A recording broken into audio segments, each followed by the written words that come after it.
अच्छी बहू बनना है तो सास और ननद को उपहार देती रहो, वरना। अरे भाभी, आप तो बहुत कंजूस हो गई हैं।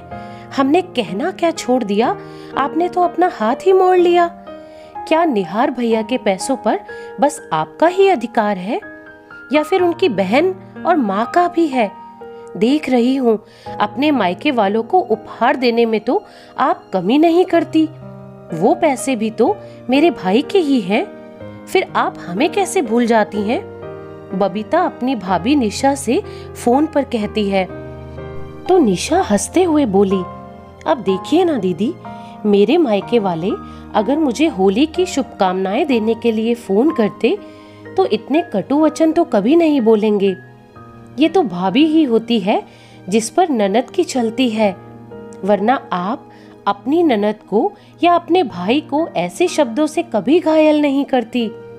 थोड़ी देर तक भाभी और ननद में बातें हुई, फिर निशा ने फोन रख दिया। निहार वहीं पास में बैठे थे। वो बोले, तुम दोनों का रिश्ता ही मजाक मस्ती वाला है। अगर वो कुछ बात कह भी देती है तो सुनने में क्या हर्ज है?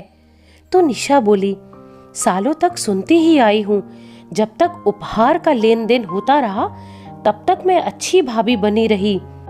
अब जब से मैंने अपने हाथ पीछे किए हैं तो एक बुरी भाभी और बुरी बहू बनकर रह गई हूँ। लेकिन मुझे अब कोई तकलीफ नहीं है और बात यहीं तक खत्म नहीं होगी। आप देखना कि थोड़ी देर में माँ जी आपकी बहन की शिकायतों का टोकरा लेकर आएंगी, क्योंकि आपकी बहन इतने में नहीं मानेगी। इतना कहते हुए निशा मुस्कुराते हुए रसोई में चली गई। थोड़ी देर बाद वैसा ही हुआ जैसा निशा ने सोचा था।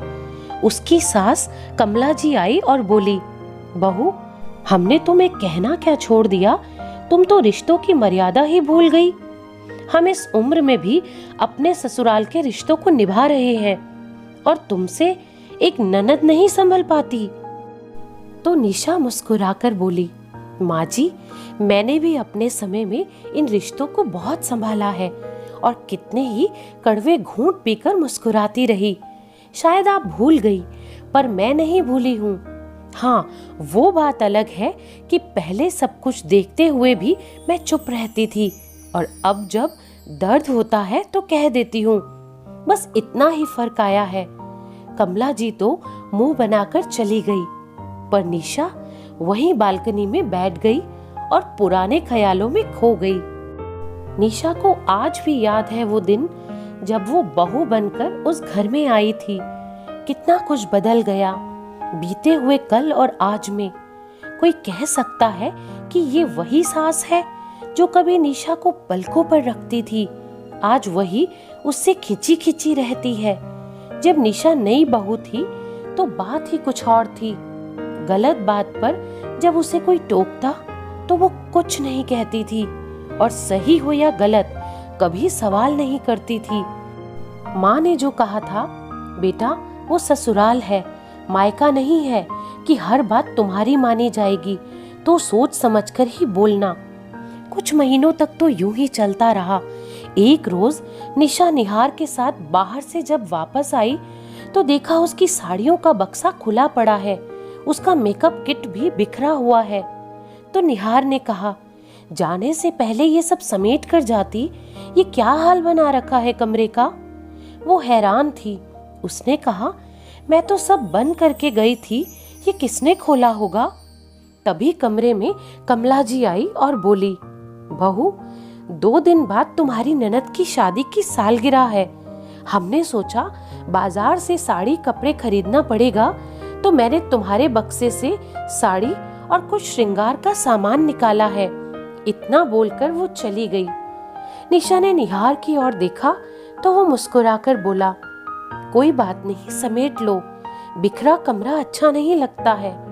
वो हैरान थी कि कैसे कोई बिना पूछे किसी के सामान को हाथ लगा सकता है। उसने खुद को शांत किया और घर के कामों में लग गई। समय बीता। एक रोज निशा की ननद बबीता अपने पति के साथ आई थी। तो निशा ने बड़े प्यार से सबके लिए पनीर की सब्जी बनाई थी। उसके ससुर ने उसकी बहुत तारीफ की। वहीं बैठे उसके नंदोई ने भी अपनी पत्नी से कहा, बबीता तुम भी सीख लो, बहुत मजेदार बनी है। तभी निशा ने चुटकी लेते हुए कहा, अच्छा खाना खाने के बाद सबको नींद भी अच्छी आती है। खाना खाने के बाद जब सब सो गए तो शाम में निशा अपनी सास और ननद के साथ बैठकर चाय पी रही थी। तो बबीता बोली, भाभी मानती हूँ कि आपको खाना बनाने आता है। तो निशा समझ गई कि अब ये बात को बढ़ाएंगी, फिर तो बात दूर तलक जाएगी। तो वो बोली, माँ जी मैं तो मजाक कर रही थी, आप दोनों तो बुरा मान गई। भाभी से क्या बस उपहार ही लिया दिया जा सकता है, हंसी मजाक नहीं किया जा सकता क्या? और हंसने लगी। दिन महीने और साल गुजरते चले गए। जो निशा पहले दुल्हन और बहू रानी होती थी, अब वो निशा हो गई थी। क्योंकि जब तक सास और ननद को उपहार मिलते रहते हैं, भाभी और बहू सब अच्छी लगती हैं। जैसे ही अपना हाथ पीछे करो, न जाने क्यों रिश्ते बदल जाते हैं। एक रोज निहार दफ्तर से लौटा तो उसके पिता बाहर ही बैठे थे। तो निहार बोला, पापा आपने सुना बगल के मोहल्ले में किसी के घर में चोरी हो गई है? तो वो बोले, हाँ बेटा मैंने भी सुना है। ऐसा करो, बहू को समझा दो कि अपनी अलमारी में हमेशा ताला लगा कर रखे, क्योंकि सब अपने कमरे में रहते हैं तो थोड़ा ध्यान रखना होगा। निहार ने निशा को समझा दिया। निशा बहुत वक्त से अपने मायके नहीं गई थी, तो अपने भतीजे के जन्मदिन पर जब बुलावा आया तो वो एक दिन के लिए निहार के साथ मायके गई थी। अगले दिन दोपहर तक वो लौट कर आई। घर में घुसते ही कमला जी बोली, क्यों निशा, हम क्या चोर हैं जो अलमारी में ताला मार कर गई थी? अपना सब कुछ मायके में दे आना और फिर कहना कि सास और ननद ने चुरा लिया। दोनों पति पत्नी हैरान थे। निहार ने कुछ कहना चाहा तो कमला जी ने उसे चुप करा दिया। तो निशा बोली, माँ जी बुरा मत मानिएगा, पर मैंने तो बस अपने सामान को ताला लगाया है। मैं जितना बर्दाश्त करती हूँ आप उतना ही कहती जाती हैं। और मेरा मायका इतना भी गरीब नहीं है कि वो दी हुई चीजों को वापस ले। ये कहकर वो अपने कमरे में चली गई। तब कमला जी बोली, देखे आपने इसके तेवर, सास ननद को उपहार देने में इसे मिर्ची लगती है और भतीजे के जन्मदिन पर थैला भरकर उपहार तो ले ही गई होगी। तो ससुर बोले, तुम्हें हो क्या गया है? अगर वो चीजों को संभाल कर रखती है तो इसमें क्या बुराई है? तो कमला जी बोली, आप तो रहने ही दीजिए, आपको उसमें कभी कोई कमी दिखती भी है? अब तो ये रोज का हो गया था। हर छोटी बड़ी बात पर कमला जी निशा पर निशाना दाग देती थी। जब रोज रोज एक ही बात हो तो लोग उसे अहमियत देना छोड़ देते हैं। तो निशा ने भी बातों को टालना शुरू कर दिया। कुछ महीनों बाद ननद नंदोई आए तो निशा चाय बना रही थी। अचानक उसके घर से फोन आया कि उसकी माँ की तबीयत बहुत खराब है। निशा ने तुरंत निहार से कहा तो वो बोला, तुम ऐसा करो, एक बैग में कुछ कपड़े रख लो, मैं तुम्हें छोड़ आता हूँ, पता नहीं कितना समय लगेगा। निशा का मायका पास में ही था। बबीता धीरे से कमला जी से बोली, माँ भाभी मायके जा रही है और तुमसे पूछने की भी जरूरत नहीं हुई। इस घर में आपकी कोई इज्जत है भी कि नहीं? निशा जल्दी में निकल रही थी तो कमला जी बोली, निशा कहाँ जा रही हो?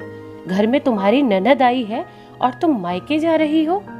तो वो बोली, माँ जी मेरी माँ की तबीयत खराब है। कमला जी रसोई की तरफ देखकर बोली, इतनी भी क्या खराब है कि चाय गैस पर छोड़कर जा रही हो? तब निशा के सब्र का बांध टूट गया और वो बोली, माँ जी बस कीजिए, इस वक्त ननद और चाय से ज्यादा जरूरी मेरी माँ है। निशा ने निहार की तरफ देखा और बोली, आप चलेंगे या मैं चली जाऊं? निहार उसके साथ घर से बाहर निकल गया।